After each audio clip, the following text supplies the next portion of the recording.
Libération! Journée triomphale pour le général de Gaulle.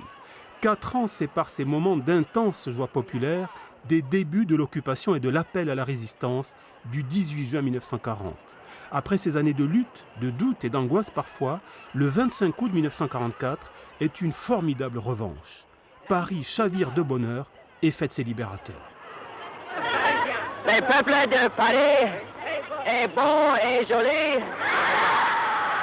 Le 25 août, tous les actes et les déplacements du général de Gaulle ont une valeur symbolique et politique.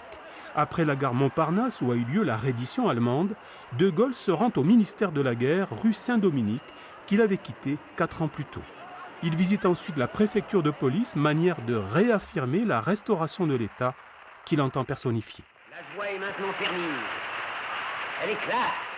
Ce n'est qu'en fin d'après-midi que de Gaulle se rend à l'hôtel de ville où s'impatientent les responsables de la résistance nationale et parisienne. Dans cette maison du peuple, il improvise brillamment un discours qui entre dans la légende. Paris outragé, Paris brisé, Paris martyrisé, mais Paris libéré, libéré par lui-même, libéré par son peuple avec le concours des armées de la France, avec l'appui et le concours de la France tout entière. Samedi 26 août, une semaine jour pour jour après que le peuple de Paris s'est dressé, après les jours de bataille et d'angoisse, c'est la journée du triomphe et de la certitude. Le 26 août, le défilé de la victoire est une formidable consécration pour de Gaulle et un des plus grands moments de l'histoire de France.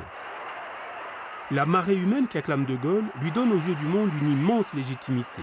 Il descend les Champs-Élysées à pied, sans face, mêlé à la troupe de ceux qui ont lutté avec lui, hors de France et en France. Le pays renoue avec lui-même, la République et la démocratie retrouvée.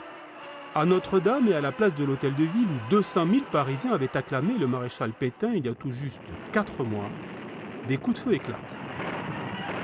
Ces mystérieuses fusillades, sans doute dues à une trop grande nervosité des soldats ou des FFI, ne gâcheront pas la fête. La guerre n'est pas terminée, mais les combats pour la libération de Paris permettront à la France de s'asseoir à la table des vainqueurs.